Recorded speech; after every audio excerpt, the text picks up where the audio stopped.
네, 안녕하세요. 인테리어 다락이 정 대표입니다.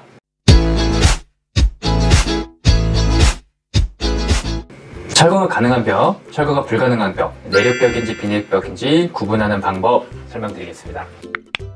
초원대원 아파트 24평형 여기 거실을 보는데요. 공사 전과 공사 후 사진 이렇게 보는데, 공사 전에 이렇게 거실에 날개벽이 있어요. 요거를 확장을 해서, 요거는 철거가 가능한 벽이에요. 확장을 하니까 이렇게 시원하게 날개벽 없이 요 벽이 다 철거가 됐어요.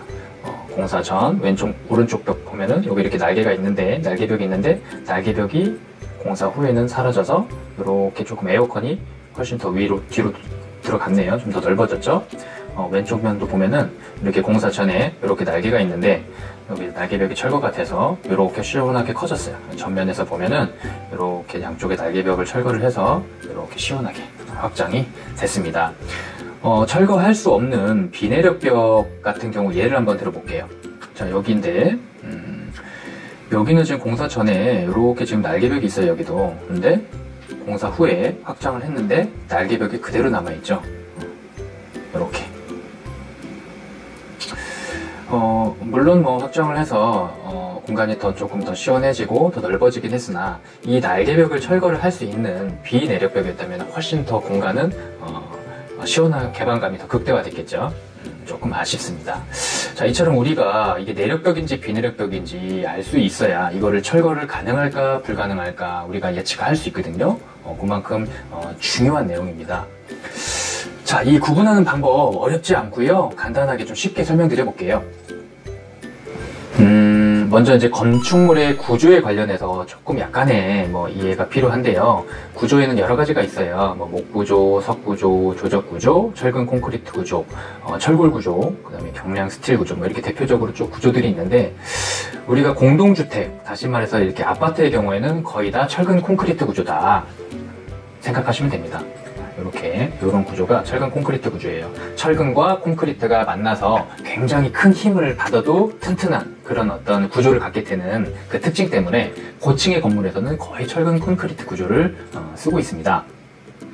그 원리를 좀 설명을 볼게요. 내력벽과 비내력벽의 그 차이. 자, 이렇게 건축물이 이제 올라가요. 베이스에 이렇게 철근이 심어져서 쭉 올라가고, 이게 지금 1층이라고 볼게요. 2층을 이 위에다 올리기 위해서, 자, 이렇게 슬래브를 한번 쳤고요. 그 위에 이제 2층 벽을 쭉 만들어야죠. 이렇게 2층 벽을 만들었습니다. 자, 지금 이렇게 철근 콘크리트와 이렇게 같이 올라가는 이 벽이 내력벽이에요. 이 벽은 최상층까지 같이 쭉 따라 올라갑니다. 그래서 솔리드와 하나의 덩어리가 돼서 20층이든 30층이든 60층이든 이게 하나의 덩어리가 돼서 전체 이 건물의 하중을, 미리 계산된 하중을 버티는 거예요.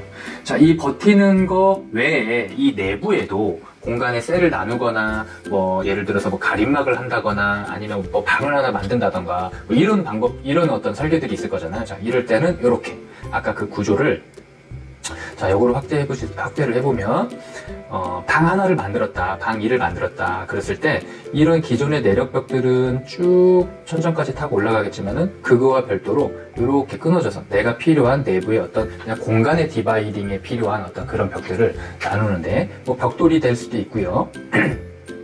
이렇게 가벽, 공벽, 경량벽 이런 식의 가벽이 될 수도 있습니다.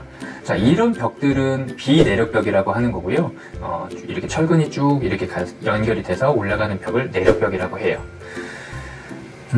자, 그러면 방 1번에 A 방을 하나 만들었어요.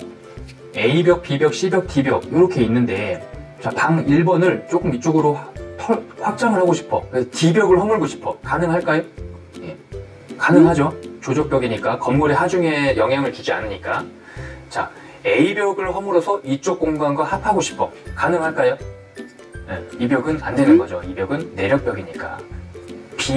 B번 벽, 요거는 가벽, 목공벽, 경량벽 이런 가벽인데, 자, 방 1번에서 B번 벽을 허물고 이쪽으로 공간은 조금 크게 쓸 수 있을까요?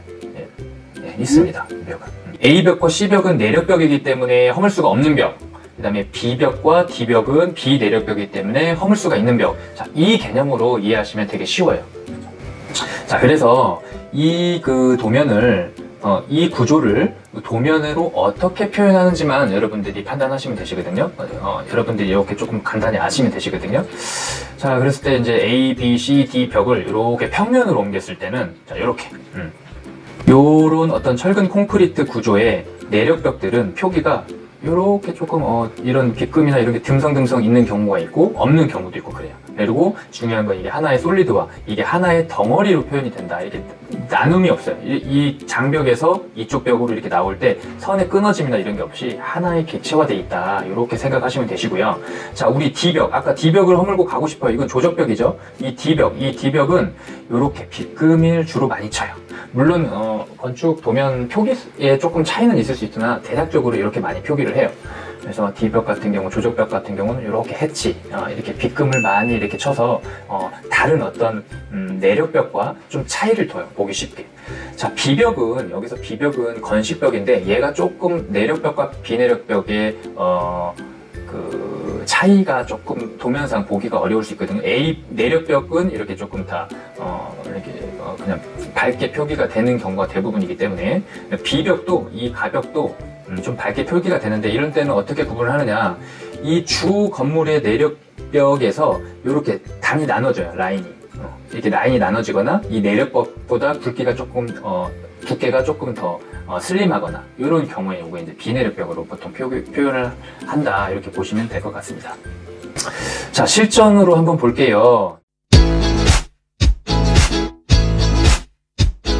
자, 요렇게 건축 도면인데요. 여기를 좀 확대를 해볼게요. 확대를 해보면 요렇게 아까 표현한 대로 요런 내력벽이에요. 이렇게 빗금이 이렇게 중간중간에 이렇게 쳐져 있죠. 이렇게 중간중간 이렇게 내력벽이고요.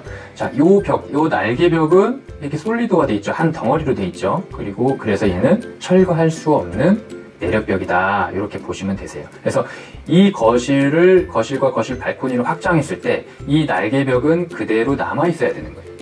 허물 수가 없는 거고. 자, 두 번째로 요 도면을 한번 볼게요. 이 부분을 확대를 해보면, 자, 여기는 거실은 뭐 벽이 없네요. 다 창호고. 자, 요거 침실 3번을 예를 들어 볼게요. 자, 침실 3번과 침실 3번의 발코니를 확장을 하고 싶어.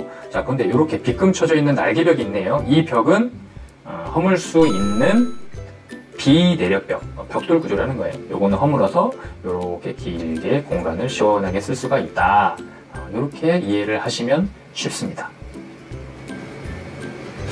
자, 한번 여러분들한테 간단하게 이제 다른 예로 들어서 한번 물어볼게요. 이해가 잘 되셨는지. 자, 요거 자, 여기 주방 볼까요?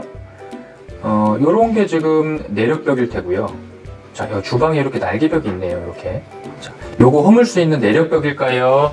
아니, 허물 수 없는 내력벽일까요? 허물 수 있는 비내력벽일까요? 네, 요거는 허물 수 있는 비내력벽, 벽돌벽입니다. 조적벽이라고 해요. 쉽죠?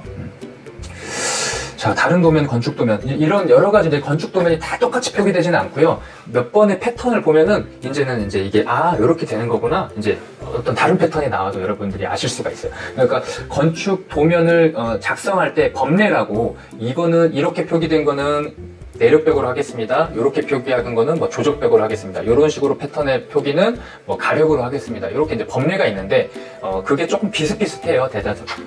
그래서 많이 이렇게 보면은 테스트를 해보면은 나중에는 그런 법례를 보지 않고도 그냥 건축 도면 딱 보면은 쉽게 판단하실 수가 있어요. 자, 요거 한번 볼게요. 자, 요거는 자, 23평형 아파트네요. 거실과 거실 발코니를 내가 확장을 하고 싶어. 자, 요게 내력벽이죠. 이렇게 이제 보면은 건물의 힘을 받는 주 어떤 벽, 요게 이제 이렇게 내력벽이고, 자, 여기 이렇게 날개벽이 있네요. 양쪽에. 자, 요거 허물 수 있는 날개벽이 이제 허물 수 있는 벽일까요? 허물 수 없는 벽일까요? 허물 수 있는 비내력벽입니다. 여기 라인이 이렇게 끊겨져 있죠. 여기서 이렇게 끊겨져 있고, 확대해서 보시면 이렇게 빗금진 해치가 표기가 되어 있고, 가운데 이렇게 네모는 이게 단열이 들어간다는 표현이에요. 다음 하나 볼게요. 요게 조금 헷갈릴 수 있을 것 같아요. 자, 여기서 요 벽은 내력벽일까요? 비내력벽일까요? 요 벽. 주로 이런 벽들, 장벽이 긴 벽이 메인 벽이 내력벽이에요. 내력벽이고, 자, 여기 날개벽이 이렇게 있는데요. 요거는 당연히 내력벽일까요? 비내력벽일까요? 라인이 이렇게 끊겨져 있죠. 끊겨져 있고 조금 패턴이 달라요. 요거는 비내력벽으로서 철거를 할 수 있는 벽입니다. 주방 쪽도 볼게요.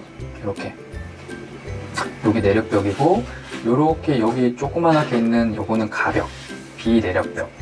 라인이 끊겨져 있죠. 그리고 얇고 좀 슬림하고. 자, 여기도 보면은 요런 벽들도 다 철거가 가능한 비내력벽이에요. 요렇게 보시면 되겠습니다. 어떤 분들은 좀 쉬우실 수 있을 거고, 또 어떤 분들은 조금 아리송하실 수도 있을 것 같고 그래요. 그래서 제일 쉬운 방법, 관리사무소 가시면은요, 건축도면 좀 열람해보러 왔어요 하면은, 건축도면 왜요? 그러면 인테리어 할 건데 구조 좀 보려고요, 확장하는 것 때문에 구조 좀 보려고 하면은 다 보여줘요. 다 보여줘서 몇 평형, 무슨 타입, 요게 맞나요? 정도 물어보면은 그 정도는 설명을 해주거든요. 그래서 그거를 사진을 탁 찍으세요. 찍어가지고 여기다가 이제 우리 그 인테리어 따라하기 댓글에다가 좋아요, 구독 누르고 댓글에다가 딱 올려주세요. 그러면 제가 보고 요거는 비내력벽이네요, 요 내력벽이네, 궁금한 거 제가 알려드릴게요. 바로는 못 알아드릴 수 있지만은 올려주시면은 제가 또 확인하고 댓글 달아드리겠습니다. 자, 마치겠습니다.